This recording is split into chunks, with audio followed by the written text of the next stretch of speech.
Hey guys, Lynn Burke back with you here at Soldano Custom Amplification. And continuing on, we're going to show you some of the um, amplifiers and the products that Mike has in the museum that he has here in the shop. So I'm going to give the mic to him, let him talk about some of these items, and then I'm going to move around and film him while he's got it. Okay, so here's Mike.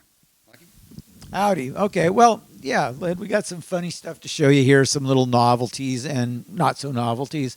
First of all, at the top of this, I just want to point out, this is the chassis for the original prototype of the X99 preamp, and I machined this thing from solid billet aluminum. It was the most overkill and time-consuming project I've ever undertaken in building amps, but it was hilarious to do, and it looked great at the NAMM show one year.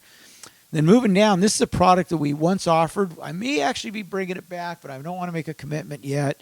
But this is an all-tube spring reverb we used to make called the Space Box. It was essentially half of an earlier product that I used to make called the Surf Box, which was reverb and tremolo. We don't make that one anymore. That was a limited run of 100 pieces. But the Space Box has a potential of coming back on market here. I really like this product. We discontinued it at the time we did because of slumping sales, but interest in this kind of thing seems to be coming back, so I may be reissuing that again. This is the SP77 Series 2 preamp I did back in the 90s. This was kind of my more consumer-friendly version, price-friendly version of the X88, which was the workhorse of many a rack rig back in the 80s and early 90s. This was a 3-channel preamp. In the SP77, I used the overdrive channel of the X88, but then I kind of combined the first 2 channels into the normal channel. So just think basically Hot Rod 50 in a preamp form here. Down here is a rack mount SLO-100. These were very popular in the late 80s and early 90s. Below it is a custom-built amp that I built for Mark Youngersmith, who used to play it with Billy Idol. And this is a power amp, essentially, with tone controls that he used. He had several of these that he used for the left and right sides of his 3-way Bradshaw rack system. And at the very bottom, which you may or may not be able to see, is the prototype for the SP77 preamp.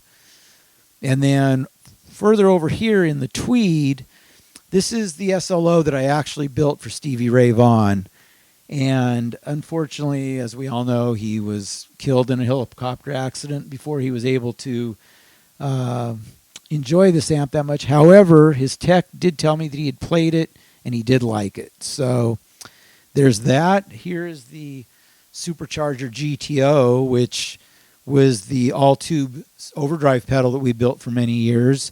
This one may be reappearing again as a reissued product. And, of course, this is Mr. Science, which you're only seeing the side of at this point.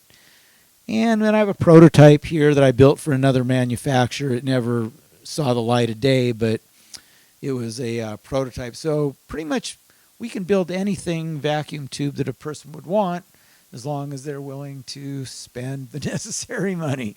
So there you have it, some of the custom builds in the Soldano Museum. Okay, so over here in this corner, I want to tell you about these speaker cabinets. These 2 4x12 cabinets were actually played by Eric Clapton when Cream was inducted into the Rock and Roll Hall of Fame in '93.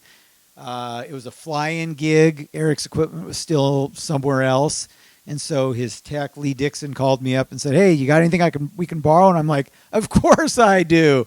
And so Cream played for the first time in 20 years or whatever it had been. And these were the 2 cabinets that were on stage that night when they were inducted Rock and Roll Hall of Fame. And this head cabinet had an SLO in it at the time. It's now a Hot Rod 50. But this head cabinet had the SLO that was played on that evening as well. So I keep these around for good mojo in my shop.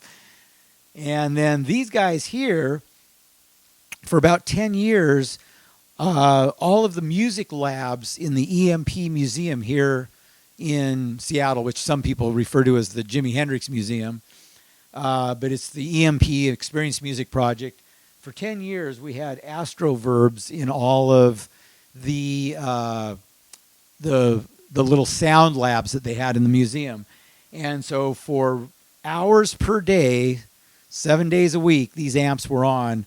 And so we had little 1x12 cabinets, we had astroverb heads, and we had astroverb 112 combos. Over here is just some really cool artwork that a artist friend of mine did for me 1 year for the NAMM show. Again, just to kind of show off that we can do pretty much anything somebody wants. So this is original art by a good friend of mine, and it caught a lot of attention at the show. Moving over here, we have my original JTM 45 that I saved from being modded. A customer brought this to me back in the late 80s, early 90s to my shop in Hollywood, wanted it modded. And these older amps don't respond very well to a mod. So basically what I did is I traded him this amp for my 50-watt JMP that I had. And we did the mod on the JMP, and everybody was happier, and he got a better product at the end of the day.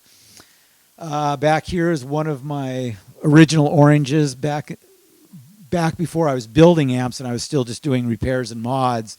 I always had a lot of fondness for the visual aesthetic as well as the construction quality of the original oranges. So back when nobody even cared about these amps and I could buy them for $200 all day long, I had bought several of them and several cabinets and kept them around just because I think they're really kind of a cool part of vacuum tube amp history. My favorite little surf setup is hiding here in the corner. That's I think it's a 61 Vibrasonic. I'm bad at dating Fender stuff. All I know is I like the amp. And my 63 or 64 Fender reverb unit, which those together are like one of the ultimate surf sounds. It's really awesome. And then, of course, every shop should have a mid-70s JMP Marshall. I think that's probably the best amp Marshall ever built. And it certainly was an inspiration for me back in the day when I started out designing stuff. This amp here was actually the first amp I ever built, and I built it with my good friend Doug Roberts, who's the son of the late Howard Roberts. And this was a project he and I did together, and it was fun. I mean, it's probably not the coolest amp I've ever done tone-wise, but it was certainly a very good learning experience. And I keep it around because I think it's really got some neat, innovative features, such as the slanted head to match the slanted cabinet, and the fact that you can stack this amp on top of the cabinet and it interconnects without a speaker cord. So it had some interesting features like that we incorporated. And like I say, it was a great project that a couple of buddies got together and did back in, 80s for sure, because it was before I actually fully was able to design something on my own. So there's that, and other oddities abound in the Soldano Museum. Okay, guys, that's a look at the Soldano Custom Amplification Museum right here in downtown Seattle, Washington. It's a great view out to our east here, right off the sound. Got hundreds of boats. Mike's got a great shop here. Everything's custom, including all the cars downstairs, okay? Sorry we can't show you that, but he's got some serious projects downstairs dating back to Model A or Model T? Model A. So, and all the way up through the 50s and 60s. So you think custom amplification, custom products, you come right here, and what he's just shown you some of the history of some of the things he's done. So give us a call. You can call Mike direct right here in Soldano. He'll hook you up with me at Blue City, or you can call me direct at Blue City Music, 901-485-8250. Catch us on the web at www.soldano.com or bluecitymusic.com.